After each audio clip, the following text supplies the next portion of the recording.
But what you don't know is you're literally watching a Blue Lock episode right now. This is literally a Blue Lock episode. You're watching it right now, guys. Crunchyroll just committed a federal crime. I don't know what federal crime Crunchyroll is doing other than scamming people when you can just stream that shit illegally. Get it done illegally. Anyways, let's see what Crunchyroll got. Actually, you know what? Funnily enough, I will say, even though as much as I like, I might talk stuff about Crunchyroll, I actually do think they offer a pretty good service, and they do offer dub and everything really fast. Like Crunchyroll is probably the premier anime watching site, right? For sure. Turns out that Crunchyroll what has do they committed a federal crime. And it's not something that they've done in just one instance. It's something that they've been doing for the last 5 years. We only found out about it very recently. Crunchyroll already scams us. That's true. Hey, you have no choice when you live in the US, right?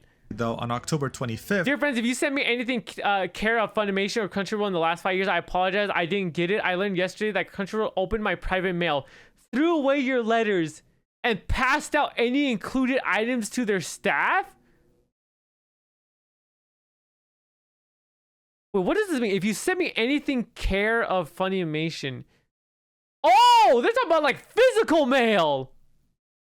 When David Wald, a voice actor, tweeted that if he's been sent anything in the last 5 years in terms of fan art, fan letters, anything, then he has not received it because apparently Crunchyroll has been stealing. No, that is illegal because he's stealing mail. This is a direct violation. Yeah, you can't steal of someone's US mail. Federal law. Or more specifically, the US Code 1702, obstruction of correspondence. This has gone absolutely viral. Everyone is talking about it if they're in the anime sphere in the West. And I feel like it's not only the perfect opportunity to raise more awareness on this disgusting behavior. This is so scary though, right? Like going against Crunchyroll as a VA for dubs is scary because then you might be done. To also sit down with you and show you why Crunchyroll has been a terrible company for years now, and that this only adds more to their shady, unpleasant history. Let's talk about it. So Crunchyroll, as it stands, is the biggest anime distributor / streamer in the West. Yep, number one. So if you're outside of Asia, this is most likely... God, this Blue Lock picture makes this thing look so good. But what you don't know is you're literally watching a Blue Lock episode right now. This is literally a Blue Lock episode. You're watching it right now, guys.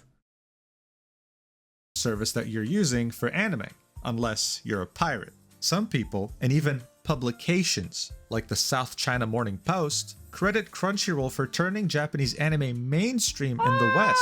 It's a very impressive company with its size in non-Asian countries and its catalog. But it wasn't always this anime licensing sweetheart. In fact, at some point, Japanese license holders wanted to take the website down. You see, the website was founded in 2006, and back then it was a pirating website. Oh my god, look how bad this looks, bro. Oh my, it used to be, oh, this is pirated? So none of the, look at this, like a real life, like what is this, like a YouTube or something? Not a single thing on this page is legal. But it wasn't just about anime, it was about anything. Like whether drama, it be Asian drama, things related to video games. Asian related like material. YouTube, but for pirates, where anything could be uploaded. There were no limits, except maybe adult videos. This is the exact website you would have seen in 2006. Damn. Bleach's 108th episode had just come up! Bro, the come up! They went from a legal streaming platform into being the biggest anime distributor, bro. The come up. Out, and Naruto's 214th episode had just come out as well. It's a crazy time capsule. In 2008, they somehow convinced a venture capital firm by the name of Venrock, based out of Palo Alto, California, to invest $4 million into them. After this, they sought to become legal, a legitimate space to share anime content. And guess what? It worked. I think it was a great investment, right? On January 8th, 2009, they signed a deal with TV Tokyo to host episodes of Naruto Shippuden. Obviously, you can see how big of a deal that is. And immediately started to delete all the illegitimate content on its website that they don't hold rights to. They then continued to get more and more anime licensed from Japan for their Western audience. Yeah. And you know what? They had a talent. They knew how to choose the animes that they licensed and then translated. Because of course, there's a lot of anime that gets made every single season. This is what made them different. No one could really compete that much with them because anime wasn't really seen as a big deal until and they didn't have $4 million to pay people to translate these on the fly. You know what I mean? Like they had money. Recently. This is when Sony decided to create Funimation, a direct competitor of Crunchyroll, back in 2017. Now, of course, seeing that it's Sony, they had one hell of a lineup of popular anime, but they didn't really know how to pick more underrated ones that the Western audience would enjoy. At least, not as well as Crunchyroll did. But honestly, who cares? You have an industry and you have multiple competitors all trying to do their own thing. That's very healthy. Yeah, it's but very good. Unfortunately, that didn't last too long. In August of 2020, there were reports coming out that Sony actually wanted to buy Crunchyroll. Things were advancing. They had offered $1.1 billion to buy it. But on March 24, 2021, as things were coming to a close, the United States Department of Justice extended its review of this because they thought that it would be a monopoly. 100% be a monopoly, because who else would be doing it if they got Crunchyroll? Maybe, just maybe, this could become a monopoly of anime outside of East Asia. Somehow, okay? Some way. I don't know who got bribed, who got threatened, but it got approved. And in August 2021, the deal was finalized. It was one of the biggest mistakes in the anime industry because this effectively meant that Sony had become the major monopoly when it comes to anime content outside of Asia. Bro, I'm not gonna lie. Damn. If you owned Crunchyroll and you just made a billy off of that? Seeing that Sony owned so many anime streaming websites, including Wakanim, which was in France, they decided to merge everything into Crunchyroll, really solidifying the idea that they're now a monopoly. One of the main reasons why people hate Crunchyroll and of course Sony is due to this monopoly. I mean, look at this email that was sent to existing Funimation customers when the merger happened. The first few paragraphs are reassuring you that, hey, don't worry, your account info isn't going to change, your watch history, all your preferences, everything is staying. But then Dude, this is so crazy. $99 a year is actually not bad, but I'm pretty sure it's way more expensive now, right? Read the final paragraph, and it says this. As part of our transition to Crunchyroll, the price of your new Crunchyroll plan will increase... Oh my god, never mind. It used to be $60. It used to be like, what, it's like 10... It used to be $5 a month? Not even. And now it's, oh my god. From $55 a year to $100 a year beginning January 28th, 2025. So yes, the price you were paying had effectively doubled overnight, and you couldn't do anything about it. What were you going to do about it? Go to a different service? Oh wait, Sony owns everything, and now it's under Crunchyroll. But even worse, and I think this is probably the worst part in all this, Funimation had something Crunchyroll didn't. Instead of having to pay for a subscription, you could just flat out buy the anime that you wanted digitally so you could watch it anytime. Well, Sony said, F you and what you own. You don't actually own anything. This was the explanation Crunchyroll gave you when you inquired about your Funimation digital copies. They said, we understand that you may have concerns about your digital copies. There's no way. So people bought actual copies of the anime so that they owned it and they could watch it as many times as they want without a subscription on Crunchyroll, and then after Funimation took them over, or Sony took them over, they made it so that they didn't own it anymore? Oh, hell no. On Funimation. This gotta be illegal. Note that Crunchyroll does not currently support Funimation digital copies, which means that access to previously available digital copies will not be supported. However, we are continuously working to enhance our content offerings and provide you with an exceptional anime streaming experience. We appreciate your understanding and encourage you to explore the extensive anime library available on Crunchyroll. So this was a very disgusting corporate speak way of saying that everything you own is now the gutter. You will never be able to access it again. F you. I mean, Ubisoft said that gamers should get used to not owning their copies. Look at their stock price. Oh, god damn! Yo, during COVID, they were at $80 and they're at 13? Do not want to be like Ubisoft. This is what a monopoly actually looks like. Yo, Ubisoft is cool! I'm coming from a phone because my mom removed the plug from PC because she was calling. I couldn't hear her. We are making for sure. Looks like, and it's terrible. That's not the only thing though. Look, anime is Japanese. It was created in Japan. Yep. Crunchyroll knows this, and they actually have a studio in Shibuya, Tokyo to make original anime. Okay. At some point though, they decided to use subscription money to create their own studio in Burbank, California to make anime within the United States. I saw this. This is a very American anime. I've seen this before.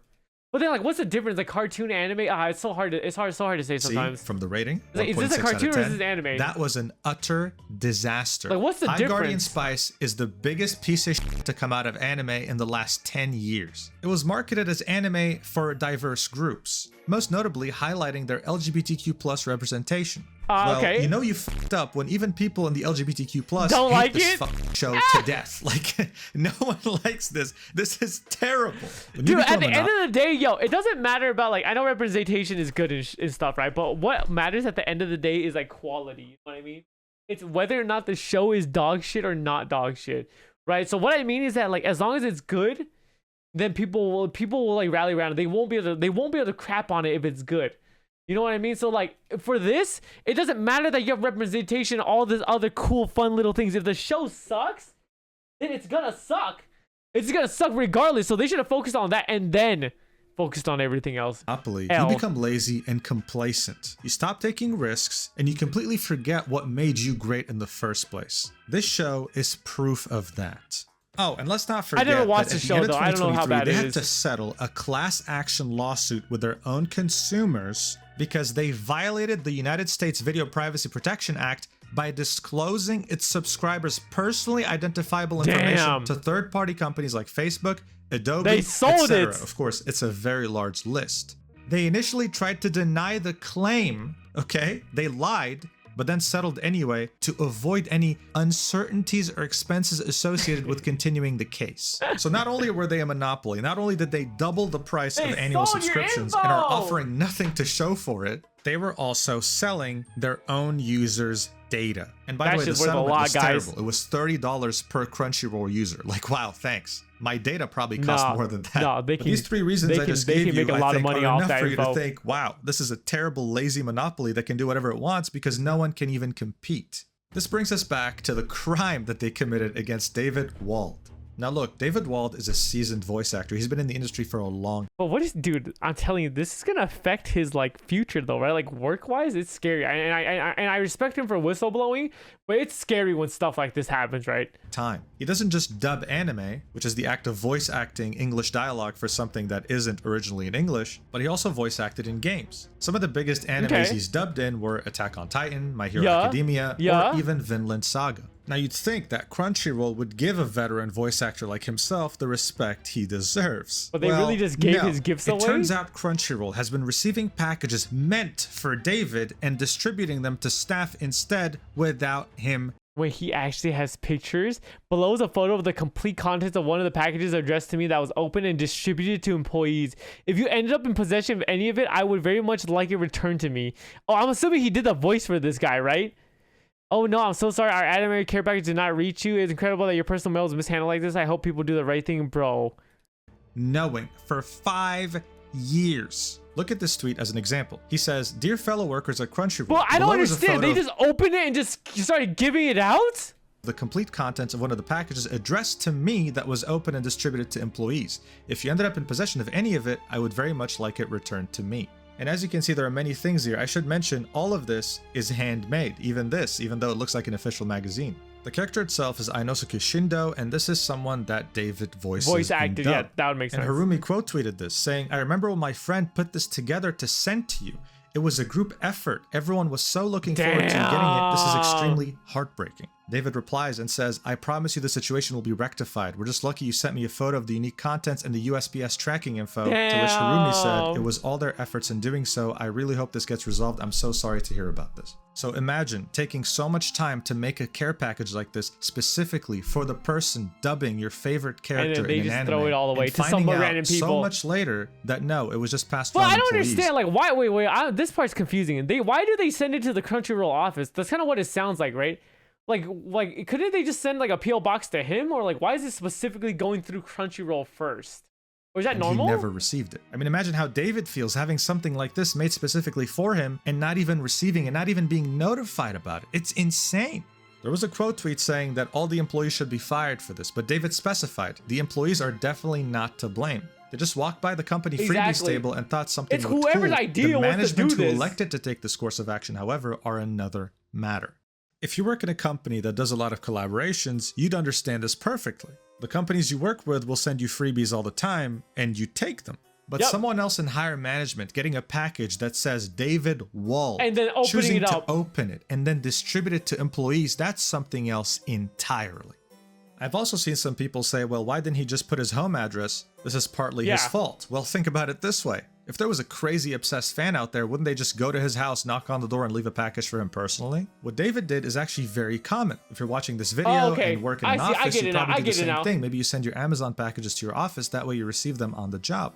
And with no one letting him know that there's a package that arrived at Crunchyroll, like how would he know? The only reason he knew about this was because the people who sent it gave him the tracking info. He saw it arrived and that he never received it. That's what's incredible. Damn. So what the hell happens next? As you might have already guessed, I don't stealing think mail in the United States is a I hope, but I feel like this happens a lot, right? Like, I mean, people open other people's packages all the time, but like, crime. Is Crunchyroll really gonna get in trouble for this? Tell you that this is going to be the end of Crunchyroll, but the law itself is actually pretty damn vague. According to Legal Mindset, who is a lawyer on YouTube that I like to reference sometimes. Don't pop the pimple. What are you talking about? Also reacting. What's up, my guy? Whenever there are legal problems, this line right here that says before it has been delivered to the person to whom it was directed is the problem. So the law itself says, oh yeah, if you tamper with something before it's delivered to the person, you're in trouble. But okay, but if you do it after it's been delivered, then it's not. It's what?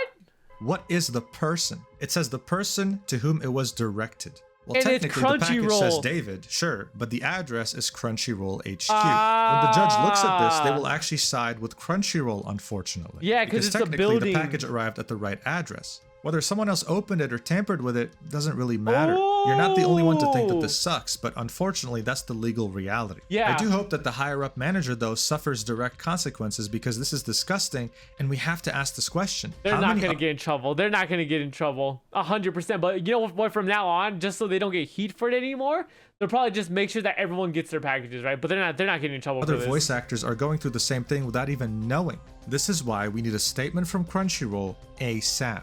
Crunchyroll has been in absolute silence. Everyone has been replying to their tweets asking for answers, and they only gave one on the 27th of October, 2 days after David Walt's tweet. What'd they say? A Crunchyroll spokesperson told Anime News Network that it's investigating the situation. Here's the full statement. Anime fans have a special connection with dub voice talent, and that emotional expression is important in fueling more love of anime content. We are currently investigating the matter regarding the allegation of undelivered fan mail to a voice actor. We respect the privacy of all our voice actors and do not intentionally open mail or packages not intended for Crunchyroll. Any fan mail should be sent directly to talent and their management. Ooh. That last sentence in particular is pretty damn dirty. Look at him. Look at them throwing shade at this guy. Like, hey, I don't know why you sent it to us, brothers. Should have sent it straight to them. Like, yeah, sure, okay, you can say that, but you could have also called David 5 years ago or just sent him an email 5 years ago when the first package came and told him, hey, your fan mail shouldn't be coming to us, it should come to you. But no, instead, you chose to open it for 5 years, distribute it for 5 years, and only now... You know what? I did want to say, like, how long have they been really doing this? I feel like we have one evidence, which is that big package that David should have gotten, but like, what else? You know, like if other actors came out and said that they've been also missing stuff? If so, then I think it's a big problem. Or caught because he had a tracking number from a specific fan. Is that a wig, John? You can tell me. I won't tell anyone. This is not a wig.